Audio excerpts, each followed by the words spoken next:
Hello, hello, hello, Jesnia here. Larry. And we have arrived at the end of this franchise. We have watched El Camino. We watched it a few days ago. We've been very busy, but there's not much to talk about in the long run, so it's fine. I guess we'll just because it's a singular story, we'll just give a brief breakdown. Fucking Jesse, I was forgetting his name. Jesse Walt Pinkman, Gus. the pink Gus man. Yeah. Jesse is driving away from the compound where he was being held captive, and the movie is about him getting away. It's just, and I wish that there was a solid thing where it's like, he has to make a deal with like a Mexican leftover cartel member, whatever. Maybe there's some other person at risk. Maybe he has to do something like rescue the kid. I wish there was like a more meaty, solid plot for a movie. But it really does just feel like an extra episode at the end. And it doesn't feel like it really achieves much other than, hey, let's give Jesse his ending. Yeah. Which, valued. I appreciate it. Yeah, it because at least it was did really that. fucking annoying. Imagine watching the Breaking Bad finale not knowing El Camino was going to be a thing. Because we knew El Camino was a thing. Yeah. We knew Jesse That gets probably his did ending. affect my opinion of it because I, like you said, I knew El Camino existed. Yeah, but if you don't know El Camino or Better Call Saul exists, it's like, well then what the fuck happens to Jesse? It's not clear at all. But we know, if nothing else, this movie tells us that yes, he got away and he is able to start his life over. Yeah. Now, I'm sure the story doesn't end there, because, Stephen King, and no one ever does live happily ever after. Yeah. But for all intents and purposes, his shit is resolved. Yeah. But yeah, just as a movie itself, stuff happens. Like, he has that conflict with the two guys in the apartment when he's looking for Todd's money. And I did like the scene at the end when he comes to ask for the money, and he's just like, I just want $1,800. And the guy tries to duel him, but Jesse's got a second gun in his pocket and just shoots him. Yeah. Which I saw coming immediately, because he had two guns. Yeah. But it was a cool scene. Yeah. It's just, I don't know. I don't know what else to say other than that for that aspect. It's just, I just wish it was an actual movie. Like, the entire time, what it felt like to me was the beginning of Dusk Till Dawn. Yeah. Now, I'm not going to go through the whole movie, but if you are unfamiliar with it, it's a Tarantino film. Well, he wrote it. Yeah, but, but people say it's not a Tarantino film. Robert Rodriguez, I think. Robert Rodriguez directed. But people say, oh, that's not actually a Tarantino film. I'm like, dude, watch the fucking movie. That is a Tarantino film. Yeah, it doesn't have, the same amount of, pure, tight writing that a Tarantino film does, but it still sounds and feels like a Tarantino I mean, the motherfucker film. stars in it. He's the brother. It just doesn't have the, meticulous perfection that Tarantino demands of his own films. But anyways, the deal with Dusk Till Dawn is that it's a movie about these brother bank robbers and their quest to get across the border to safety. And then, halfway through the movie, vampires. It's fucking great. It's a vampire Mexican strip club, and it's beautiful. Iconic twist. Yeah. Movie twist. I fucking love that movie.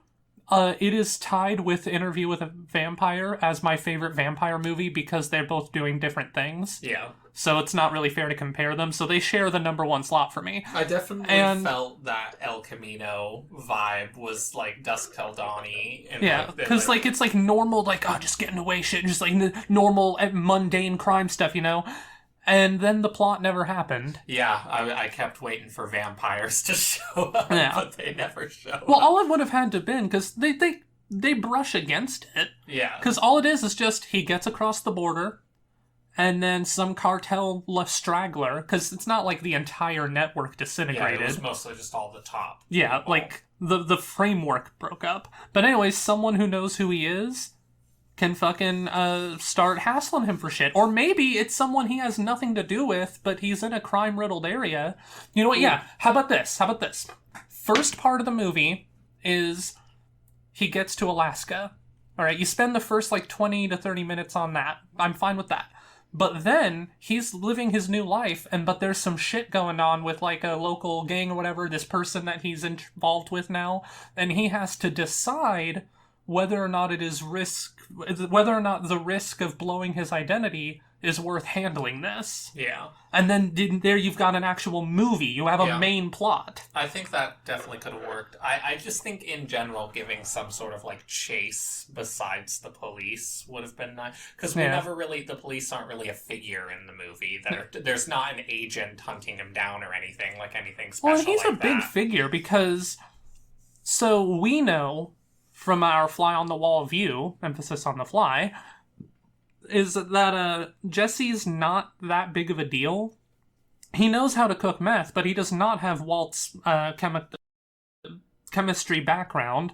If the temperature is off one day, Jesse doesn't know how to account for that. Yeah. So he's useful, but in terms of the grand scheme of things, he's not that big of a deal to us. Yeah. From an outside observer, he's Jesse fucking Pinkman. He's one of the biggest drug lords in U.S. history. Yeah. They say it in the news. I did love the scene where he parks on the side after leaving Pete's, and literally dozens and dozens of cop cars pass by him. Yeah. Like they are all going to fucking hunt down Jesse. From the government perspective, it makes sense, too, because if Walt is already dead, they need a person to put cuffs on. Yeah.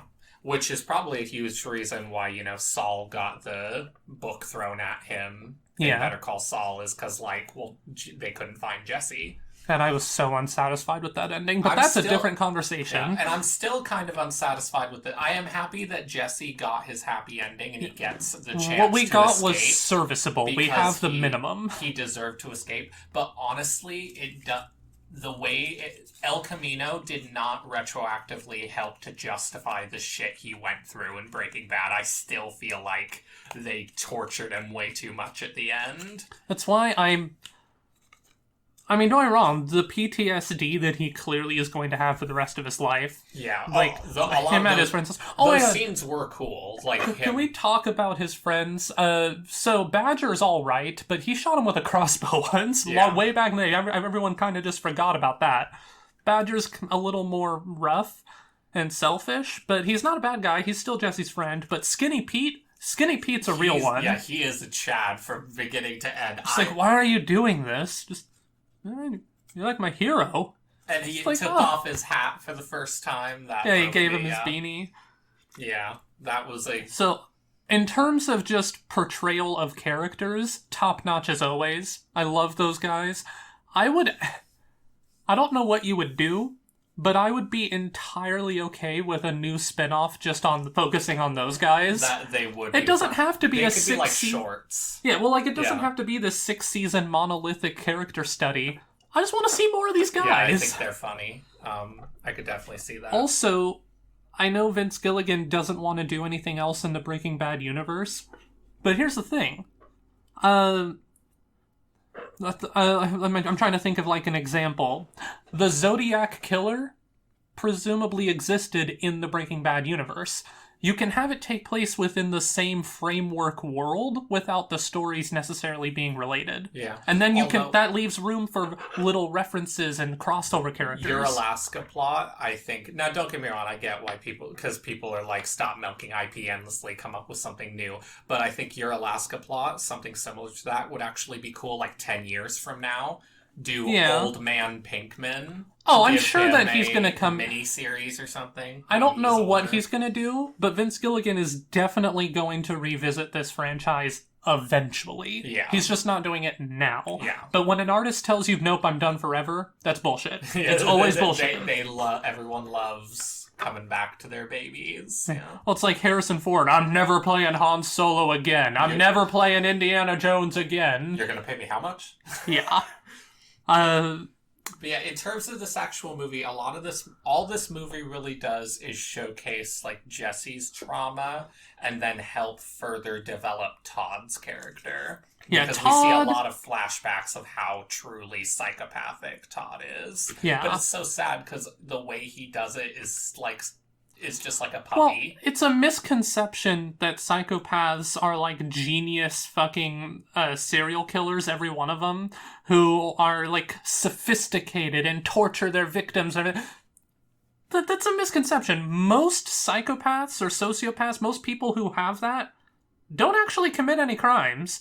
What they have is a lack of ability to feel empathy, but they still have self-preservation, and so it is important for them to live by certain rules. And the problem is that Todd was raised with a really bad set of rules. Yeah, being raised by Nazis will do it.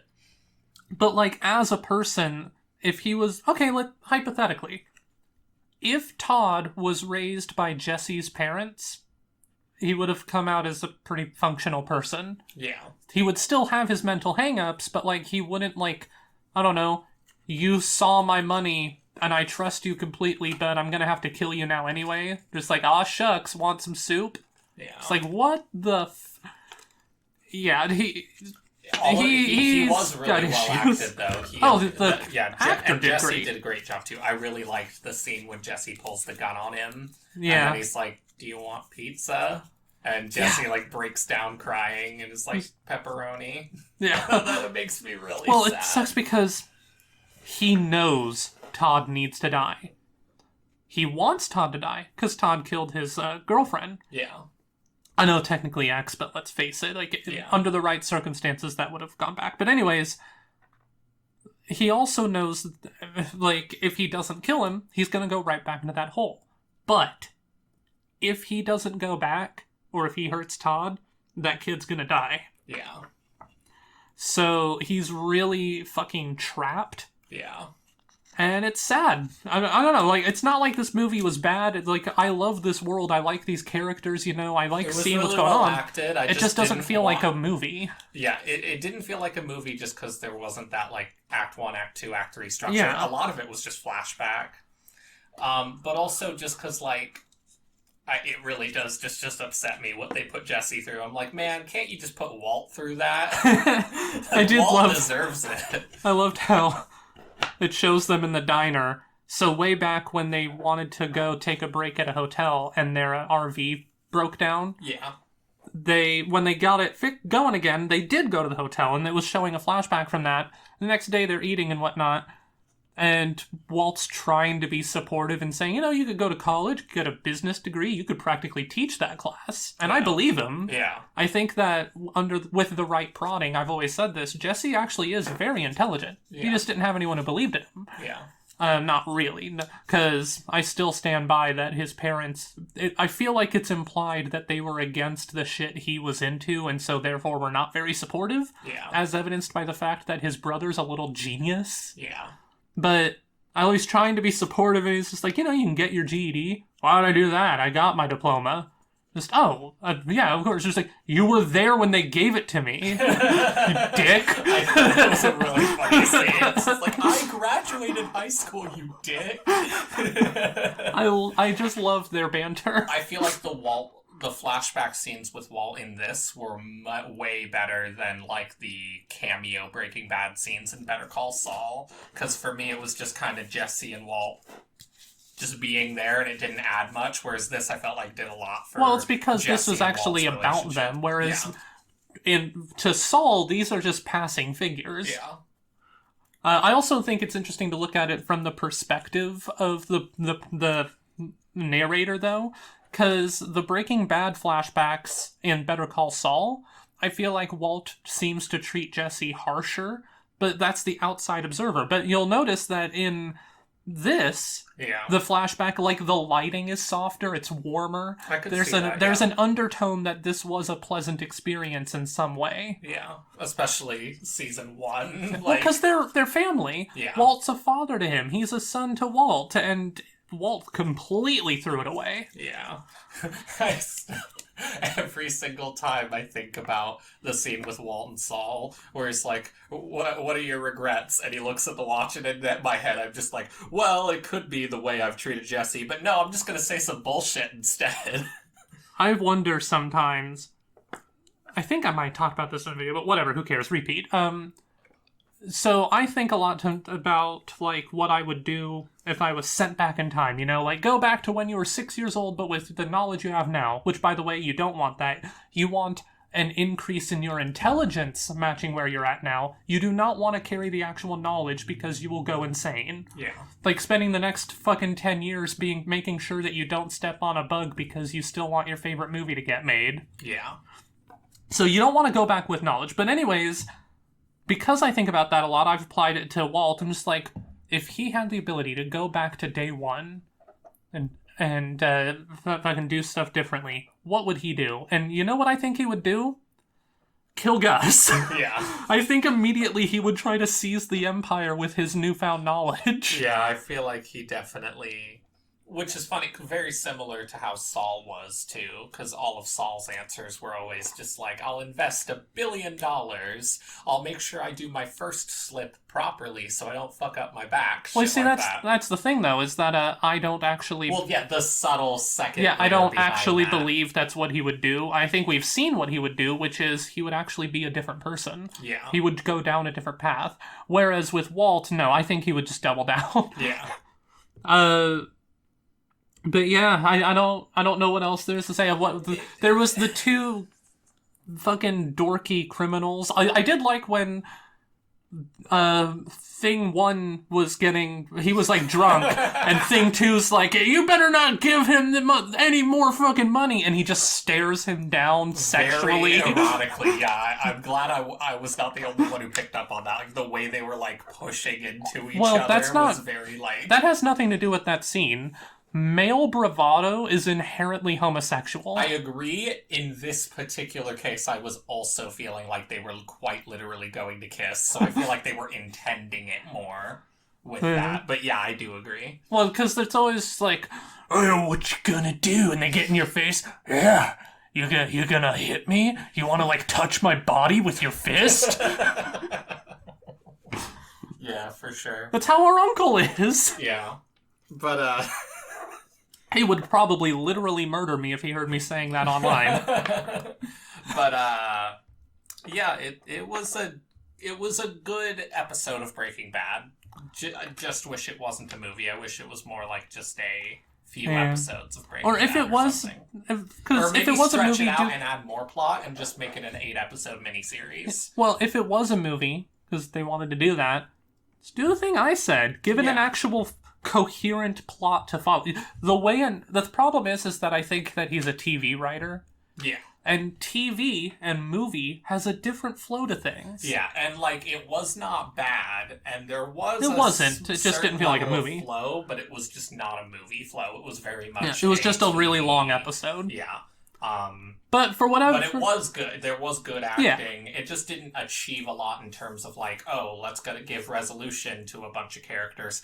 Probably because they were still making Saul, so if they wanted to do resolution for any characters, they were just going to do it in Saul, like Marie in the. Also the title of the movie. So hold on. So I don't know. I don't need to see the origin for the car. I don't really think it fucking matters because that's not the point. Jesse Pinkman is not inherently tied to his El Camino. That's just the car he had. The mythological aspect of it is that the last anyone saw of him was his El Camino near the border, and he's a huge figure. But, that being said, you should have something? You should put in a little bit more effort? It should have ended with a news report that the car was found, rather than waiting until season 6 of Saul to tell us that the car was found. You're absolutely right. It would have done... That alone would have sufficed it. It was just as if it just like panned into like a news broadcast saying just like the latest evidence on the whereabouts of Jesse Pinkman. His El Camino has been found near the Mexican border, and blah blah blah blah blah, credits, whatever. And then you can take on that mythological status that it's supposed to be. I just don't feel like they worked hard enough to earn the title of the movie. A story should always earn its title. Yeah, like I would have much preferred they just call it like Pinkman or something. That would have been more generic and yet direct to what the story was about. Yeah. Because I don't really think you need a further justification to call it Pinkman. It's about him. Yeah, it's his fucking story, yeah. But it's like if... Well, it's like he wore a beanie, so it's like it's like calling the movie Beanie. It's like, does it actually mean anything to the story though? Yeah. But yeah, so I guess this is the last we'll be talking about this, at least in an intentional way. Is there anything you would like to say about this franchise? It was good.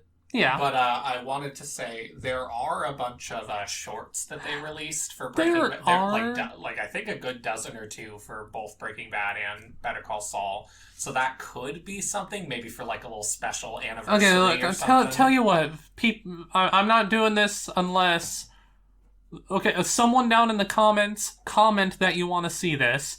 If I can get 10 likes on that comment or 10 comments requesting it, we will watch the shorts and talk about those too. Oh, okay, I see. But other than that, we're pretty much done here. You're done. Maybe I want to go on for 15 more hours about the complexities of the desert sand. We are done when I say...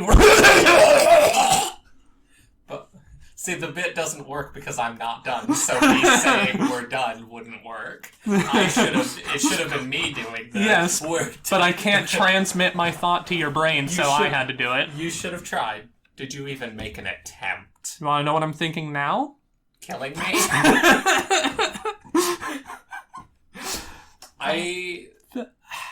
Vince Gilligan doesn't know how to write endings. There, I fucking said it. Just move over, Stephen King.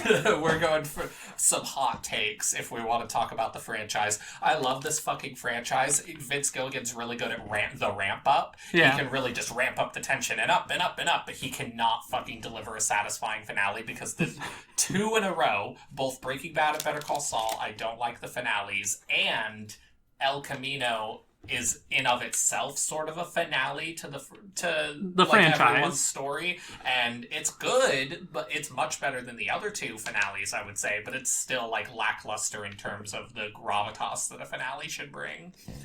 I feel like he's just one of those types of people who can't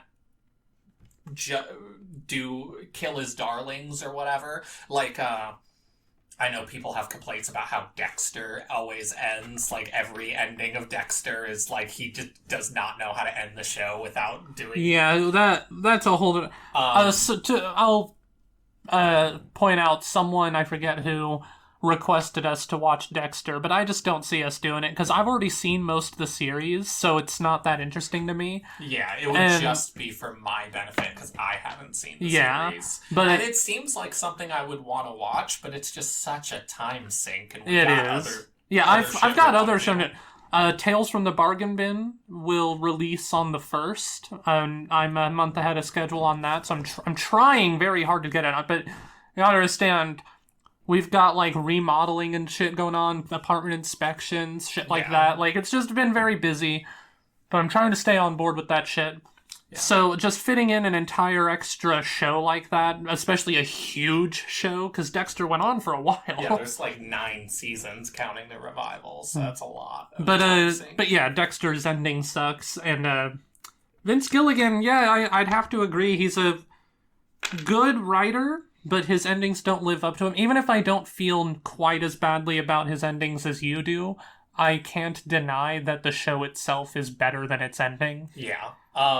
There's a lot of writers that just, like, are so attached to the world that they have a hard time figuring out the right way to send it off. Like, with Doctor Who, Stephen Moffat is notorious for his really bad endings for almost every series. Akira Toriyama. Or I think I'm saying his name right. Dragon Ball? Yeah. Hold on. Endings are actually the best part of Dragon Ball. Hold on. Maybe technically, but the point is that he doesn't know how to get rid of Goku. Oh, yeah. Getting rid of Goku. It's supposed to be Gohan. It has been supposed to be Gohan for years and years, but he doesn't know how to write Gohan, so he brings back Goku. And that is hilarious. This is not speculation. He has said this. Although the best Dragon Ball ending is actually the one Toriyama I don't believe actually wrote, because Dragon Ball GT has the best ending. Even the hardest of GT haters agree that GT has the best ending. It's just very narratively satisfying. Especially because the final antagonists, the final arc being against the Dragon Balls themselves is a really interesting idea. I know it sounds like a bunch of stupid bullshit because we're talking about like. I mean, it is, but that's not what I'm laughing about. I'm imagining Super Saiyan Blue, whatever Ultra Instinct bullshit, and Tuco. Oh, Tuco, yeah. Just, being blue, purple, I don't give a shit. Just give me more of that. It's Dragon Ball Z meth. Yeah. Dragon Ball meth. As far as continuations go, I would love for them to do, like I said, a time skip Pinkman show. That'd be cool. Yeah. I think I don't know how I feel post finale, but as the show was going on, I really thought what's her name? Kim show would have been cool. Problem is she's covered too much within Saul, so... Yeah, and also, like, if she doesn't, like, claw her way back up to lawyering, the thing I wanted was a lawyer show, basically. I really think I liked Saul, but he needs to double down and make a real lawyer show, because the lawyer parts were few and far between in Saul, but they were easily my favorite That was parts. the biggest disappointment for me, was I love the lawyering. Yeah, but the lawyer... Now, don't get me wrong, there were still a shit ton of legal shenanigans, they just weren't courtroom shenanigans, they were more like... He should actually make a Law and Order-esque show. Yeah, that would be cool. But, I think another thing I wanted was, so I can't remember her name, but the prostitute that Jesse was seeing... Wendy. She seems like such like a standard like crack horse skank, you know, like a lot lizard. But she, like Skinny Pete, is, as I would say, a real one. Yeah. She did not break. After like 6-8 hours of interrogation, she and never once broke. When Jesse wanted her to poison those guys, she felt bad about that idea. So like, and I don't think that giving her drugs would have made her feel less bad about it. Like, she's clearly someone who has fallen on horrible times, but is a good person at heart. Well, I liked her, and Kim being her lawyer. Yeah. Which is why Kim should have stayed with Saul. I'm sorry. Yeah. Another hot take. What Kim was doing was 100% ethical. It's all fine. It's totally good. There's no... Howard doesn't exist. None of that happened. It was just a lie. Kim should have just stayed as a public defense pro bono attorney. Oh, you know what? All that shit was cool. You know what? That's a way you could have ended the movie. And this is a two birds and one stone thing. Wendy can be talking at an AA meeting. Or an NA meeting. And she could be talking about how she personally knew Jesse Pinkman. Yeah, that'd be cool. And that gives us two things. One, it gives us that mythological sign-off, right? Yeah. Sorry, I'm knocking something. And two, it shows us that she is working to better her life. Yeah. Oh, it was so sad when they did the flashback with Jane right at the end. Like, fuck you. I was not prepared for that. Especially because he knows fucking Walt killed her. Fucking fuck you, Walt. God, I hate him so much. Can we talk about how Walter White sucks for 2 hours? He's cool as a character, but like... Yeah, if you in any way respect or admire Walter White, you're a fucking piece of shit. He's so awful. Well, like, he's cool in a sense because... Yeah, the I am the one who knocks scene is well written. Like, it's interesting. And when he's going after Gus, you do root for him. Like... the fact is it doesn't matter how awful a person is when you're viewing events from their perspective. Part of you is going to root for them. Yeah, and he's just well written. He's wonderfully acted, but as an actual person, Walt is such a piece of shit, and I don't understand why people revered him so much. Yeah. He's not admirable. I did not root for Walt. I'm not saying I wanted him to get away with everything, but it's like a scene-to-scene basis. I rooted for Walt until about season 4. Once he kills Gale, I stopped rooting for Walt. I definitely stopped. I rooted for Jesse consistently throughout the whole show, but, like, I prefer Gus. Gus is considerably better of an option than Walt, so I was rooting for him, despite the fact I already knew what was going to happen to Gus. Yeah. And especially now that it's all but confirmed Gus is a gay icon, yeah, hell yeah, I'm rooting for him over fucking heteronormative bullshit. But then you Walter White. then you find about his third triple life, where he's actually like a child molesting serial killer. Okay, then I guess Walt is better than specific. Well, I don't know, because I feel like hold on, I think Walt is better at that point. It is better, but I am curious how many more seasons would you have to give Walt before you can convince him, just, all right, if you rape this child, I will give you 100% pure meth, and by, like, season 9, is he so psychotic that he'll do it? It's a horrible fucking thought experiment. But, well, this is what happens when we go rant about El Camino for 30 minutes, because we did not have 30 minutes worth of... There's not much to say. I feel like I had so much more analysis in my Saul video, but there's not really any, like, deeper themes or anything. There's not, like, layers to El Camino. I just love how they keep bringing back the vacuum guy, and that guy, I only know him from 2 things. This and Jackie Brown. Yeah. I like to think that this is Jackie Brown. It's just like what he does in the future, maybe after Jackie's gone or something. Oh, fun fact. You know this, but for our viewers, listeners, because we don't do video, but the actress that actually played Jackie Brown, her headcanon is that they're together for a bit, but then he, like, gets, like, too clingy or annoying, and so she leaves him. Which is fucked up. Yeah, she wants her character to just go off on her own. Well, that's pretty much every woman's, like, fantasy, is the independence, just fling from one man to the next. Like, that's a very... Although I hate I hate when being independent translates to being a dick to people. Yeah. Just, I don't need no man. It's like, okay, who's making you? There are actual issues women face, blah, blah, blah. Yeah, don't yell at me. What? I'm woke. I wish we had a soundboard for different, like, clips and shit, because that'd be a great one to play. It would be. By the way, I love Jackie Brown. Let's have a 30-minute discussion about Jackie Brown. I don't remember the movie enough to talk about it. It's pretty much just a standard Tarantino fare. Yeah, but I still can't have an actual conversation about it. Yeah. The only one cool. Is... No, I'm thinking of Pulp Fiction. Yeah. Because my favorite thing in Pulp Fiction is when they're talking about whether or not the boss was justified in throwing a guy out a window for rubbing his wife's feet. And one was like, that's not all right. I mean, it's just a foot rub, you know? It's fine. It's like, well, look, I'm not saying what he did was right, but a foot rub's not nothing. It's like, oh, come on, really? It's like, oh, look, do you ever give your, oh, right. It's like, well, look, like, I rub my mom's feet. I'm just like, okay, well, would you rub a man's feet? Man, fuck you. Would you rub my feet? Just, you may have a point. One of the best conversations in cinema history. Tarantino does not even fucking attempt to be subtle, by the way. Oh, yeah, no, he's never been hiding it. Yeah. Like, people act like it's some revelation that he likes feet. So back to Dusk Till Dawn. Yeah. He cast himself as a character for whom Salma Hayek is a stripper and pours whiskey off her leg down her foot into his mouth.